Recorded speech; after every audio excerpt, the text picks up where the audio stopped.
नमस्कार, मैं हूं आशुतोष। आप देख रहे हैं टेलीकास्ट न्यूज।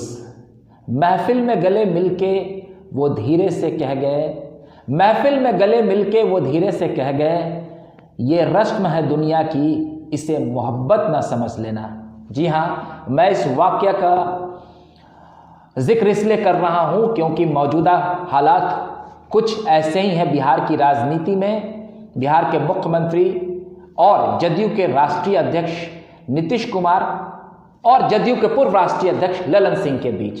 जी हां, सार्वजनिक तौर पर इन दो नेताओं के बीच में आपसी रिश्ते अच्छे हैं, यह दर्शाने की कोशिश तो की जा रही है, लेकिन अंदर ही अंदर तलखी इतनी बढ़ गई है कि अब ये मामला यहीं पर रुकने वाला नहीं है। आप सभी जानते हैं कि बिहार में जिस तरीके से जदयू ने अपना राष्ट्रीय अध्यक्ष बदला और नीतीश कुमार और जदयू पार्टी इन दिनों राजनीति के केंद्र में बने हुए हैं। चर्चाओं का बाजार गर्म है कि क्या बिहार में सत्ता परिवर्तन होगा।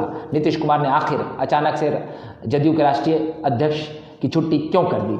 हालांकि ललन सिंह ये मानने के लिए तैयार नहीं है। उनका कहना है कि अब वो लोकसभा चुनाव में अपना ध्यान केंद्रित करना चाहते हैं और उसे दिखाने की भी कोशिश की गई है। वो आज अपने लोकसभा के संसदीय क्षेत्र भी पहुंचे, जहां वो उन्होंने कार्यकर्ताओं से मुलाकात की। लखीसराय में भी उन्होंने संबोधन किया, जहां उन्होंने बीजेपी पर जोरदार हमले किए। उन्होंने कहा कि ये पार्टी जो है नफरत फैलाती है।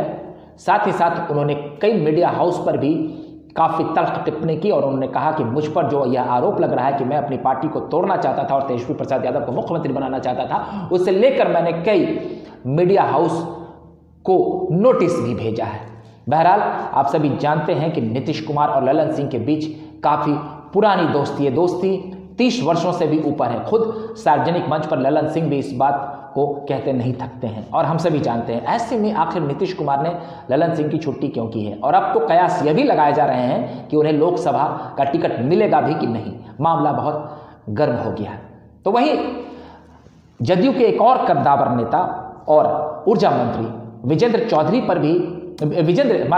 यादव पर भी यह आरोप लग रहा है कि उनके घर पर 12 विधायकों की बैठक हुई थी, जो यह षड्यंत्र रचने वाले थे कि नीतीश कुमार को मुख्यमंत्री की कुर्सी से हटाएंगे और तेजस्वी प्रसाद यादव की ताजपोशी करेंगे। तो ललन सिंह और विजेंद्र यादव ये दोनों रडार पर आ गए हैं। अब जरा आप ये समझ लीजिए कि जदयू के जो प्रखर प्रवक्ता है नीरज कुमार या और भी जो प्रवक्ता हैं, अब तक इस पूरे मसले पर सामने आकर उन्होंने अपनी राय क्यों नहीं दी है या कोई टिप्पणी क्यों नहीं की है। इस खेल को आप समझिए कि जदयू के दो कद्दावर नेता, एक पार्टी के पूर्व राष्ट्रीय अध्यक्ष जो अब पूर्व हो गए और एक पार्टी के पुराने लीडर और बिहार सरकार में मौजूदा मंत्री, उन दोनों के ऊपर इतना गंभीर आरोप लग रहा है। कई खबरिया चैनल्स में, अखबारों में, यूट्यूब चैनल्स पर, सार्वजनिक मंच पर, सोशल मीडिया पर यह बातें उठ रही हैं कि इन दो नेताओं ने नीतीश कुमार के खिलाफ षड्यंत्र रचा और तेजस्वी प्रसाद यादव की ताजपोशी करना चाहते थे। लेकिन इसके बावजूद पार्टी की तरफ से अब तक कोई आधिकारिक बयान नहीं आ रहा है। खुद नीतीश कुमार भी आगे आकर कुछ नहीं कह रहे हैं। केसी त्यागी भी चुप हैं। केसी त्यागी जहां बीजेपी के प्रति अपना नर्म रुख दिखा रहे हैं, तो वही नीतीश कुमार जो है कांग्रेस की बातों बातों में आलोचना करके। लेकिन इस पूरे सियासी ड्रामे के बीच रविवार दोपहर एक और नया अध्याय जुड़ा है इस ड्रामे में। जी हां, बिहार विधानसभा के अध्यक्ष अवध बिहारी चौधरी आज लालू प्रसाद यादव से उनके आवास पर मिलने पहुंचे। उसके बाद सियासी सरगर्मी और तेज हो गई। उस मामले से ठीक 1 घंटे पहले सुशील कुमार मोदी ने यह बयान दिया था कि बिहार में जल्द ही सत्ता परिवर्तन होगा। हमने आपसे कहा था कि ललन सिंह की छुट्टी होगी, वो हो गए और अब बिहार में सत्ता परिवर्तन का खेल भी शुरू हो जाएगा। तो इन सारे मामलों पर मैं आपको बता देना चाहता हूं कि हाँ, अवध चौधरी जब मीडिया ने घेरा तो उन्होंने कहा कि मैं 9 वर्ष की शुभकामना देने आया था, ऐसी कोई बात नहीं है। लेकिन जब वो मिलने आए लालू आवास पर तो निश्चित तौर पर कई कयास उठने लगे। अब इस पूरे प्रकरण पर मैं आपको ये समझा देना चाहता हूं कि देखिए, अगर ईडी के सामने 5 जनवरी को तेजस्वी प्रसाद यादव की पेशी होती है और अगर ईडी उन्हें गिरफ्तार कर लेता है तो नीतीश कुमार को यह मौका मिल जाएगा कि वो दोबारा बिहार में कोई राजनीतिक उथल पुथल कर सकते हैं। वहीं अंदर खाने से एक सूचना यह भी मिल रही है कि बीजेपी के बिहार प्रदेश के जो कुछ वरीय नेता है और सम्राट चौधरी हैं, वो नहीं चाहते हैं कि बिहार में अब नीतीश कुमार के साथ किसी तरह का गठबंधन किया जाए, क्योंकि पार्टी ने जो एक आंतरिक सर्वे कराया है आगामी लोकसभा चुनाव को लेकर, उसमें 33 सीटों पर, लोकसभा सीटों पर बीजेपी को जीत मिलती दिख रही है। चलिए उससे हम घटाकर 30 ही कर देते हैं, तो अगर 30 सीटों पर जीत मिल रही है और आगामी विधानसभा चुनाव में भी बीजेपी की अगर आज के वक्त में चुनाव हो जाए तो आंतरिक सर्वे ये कहता है कि बीजेपी अपने बूते सरकार बना लेगी। ऐसे में बीजेपी के सामने भी एक बहुत बड़ी ऊहापोह की स्थिति हो गई है कि वो नीतीश कुमार को दोबारा एनडीए में ले या न ले, क्योंकि बीजेपी अब बिहार में अपना मुख्यमंत्री चाहता है और लोकसभा में पिछली बार 39 सीटों के बजाय अगर 30 सीटें भी आ जाती हैं और एक दो उनके सहयोगी गठबंधन की तरफ से आ जाती हैं तो बीजेपी के लिए ये किसी तरीके से नुकसानदेह नहीं होगा।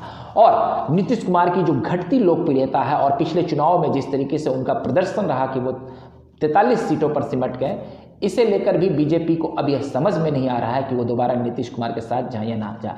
और नीतीश कुमार के गिरते स्वास्थ्य और नीतीश कुमार का जो आज के दिनों में कुछ अनावश्यक वो बयानबाजी कर देते हैं, इन सब को लेकर के अभी भी कोई स्टैंड क्लियर नहीं हो रहा है। लेकिन सुशील कुमार मोदी एक्शन में है, वो कुछ ना कुछ ऐसी तल टिप्पणी कर रहे हैं, वो कह रहे हैं कि अब खेल की शुरुआत होगी और किसी तरह की हॉर्स ट्रेडिंग या सत्ता परिवर्तन का खेल हो सकता है। बहरहाल राजद और जदयू के बीच जो ये घमासान चल रहा है, इसमें अगर लालू परिवार को ऐसा लगे, लालू यादव और तेजस्वी प्रसाद यादव को ऐसा लगे कि आगामी लोकसभा चुनाव तक अगर वो चुपचाप बैठे और लोकसभा चुनाव अगर हो जाए तो उसके बाद वो निश्चित तौर पर चाहेंगे कि बिहार में कुर्सी उनके हाथों आए, क्योंकि अगली बार जब विधानसभा चुनाव होंगे तो वो नहीं चाहेंगे कि वो नीतीश कुमार के चेहरे पर जाएं, क्योंकि उन्हें भी इस बात का डर सताएगा कि कहीं एंटी इनकन्वेंसी का जो खेल होता है वो उन्हें कहीं नुकसान ना पहुंचा दे। ऐसे में अब नीतीश कुमार की राजनीति यहाँ पर थोड़ी फंसती दिख रही है। नीतीश कुमार को यह फिलहाल समझ में नहीं आ रहा है